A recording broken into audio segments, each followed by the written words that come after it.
Good morning.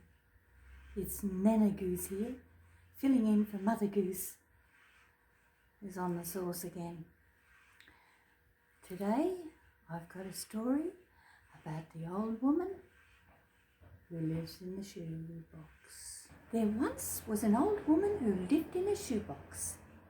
Well, it wasn't really a shoebox. She just called it that because it was so small and cramped. And she wasn't really so old. She just felt like it because she was so worn out.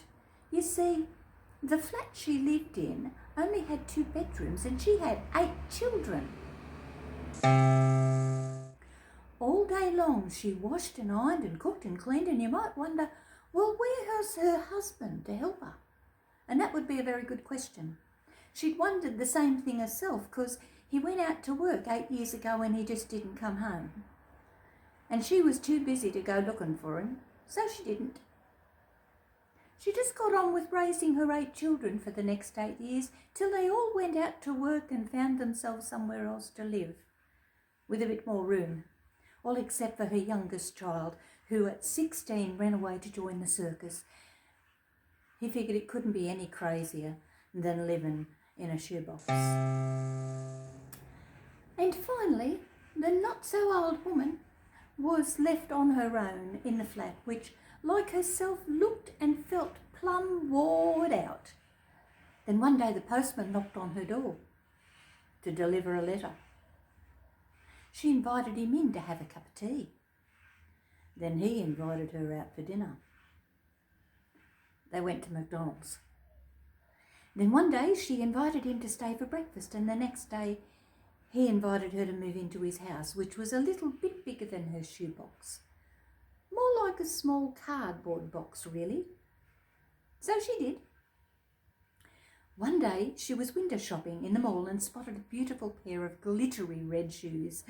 She had a secret passion for those shoes, and her eyes sparkled and twinkled as she found herself suddenly in the store trying them on. Oh, they fitted perfectly, and they looked so beautiful, until she admired them in the mirror and realised that they didn't fit her tired old tracksuit at all. Feeling very despondent, she left the mall and walked down to the harbour, looking very sad indeed. And as the sun was beating down, she was not only sad but very sweaty in her ugly old trackie. "I'm fed up with this," she shouted. "I deserve that pair of sparkly red shoes and some decent clobber to go with them." Now she was feeling old, sad, sweaty, ugly, and angry. Any minute now, bloated and bitchy were going to come along to the party and make up a set of the 7 dwarves of menopause. She took the ugly tracksuit off, rolled it into a ball, tossed it into the water and dived in her undies. "Hey there, young lady," she heard a voice call out. It was an old man dressed in a very smart captain's outfit, complete with cap, standing at the edge of the water waving a towel. "There's gummy sharks in that water.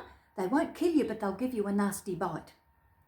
Well, the old lady was suddenly feeling much younger and certainly didn't want to be gummed by a shark anyway. She waded out of the water, took the towel and smiled sweetly at the old man. "Why, thank you, Captain, for your kind warning. I could have been injured. I think you saved my life." And as it turned out, the captain really did save her life. For the captain indeed was an old man, a lonely old man, who was just out and about inspecting his very large yacht. He invited her to join him on board for cocktails, which she did. Then he invited her to join him for dinner at his mansion on the hill overlooking the harbour, which she did. Then he invited her to join him for breakfast, which she did. Then he invited her to move in with him, and of course, she did.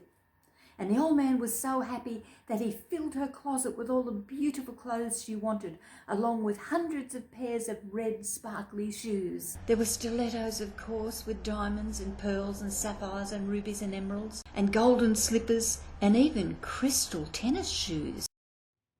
she came home to the mansion after yet another shopping trip to find the old man's daughter and son-in-law waiting in the foyer with a suitcase. "We're putting the old man into care. We're taking over the mansion and the yacht. Here's your old grubbies. See you around." They handed her the suitcase and shuffled her out the door. The woman, who was starting to feel very old again, suddenly found herself homeless, shoeless, except for the 3 pairs in a shopping bag from today's expedition, and alone, for she knew the postman wouldn't welcome her back. And quite frankly, she'd find it hard to settle for a glamour boot after living in a mansion. What to do? What to do? She talked to a lawyer, petitioned the courts to bring the old man home, and became his carer as his common law wife, turfed the greedy daughter and son-in-law out on their ear, and eventually inherited everything. So, the moral of the story is, never get between a woman and her shoe collection.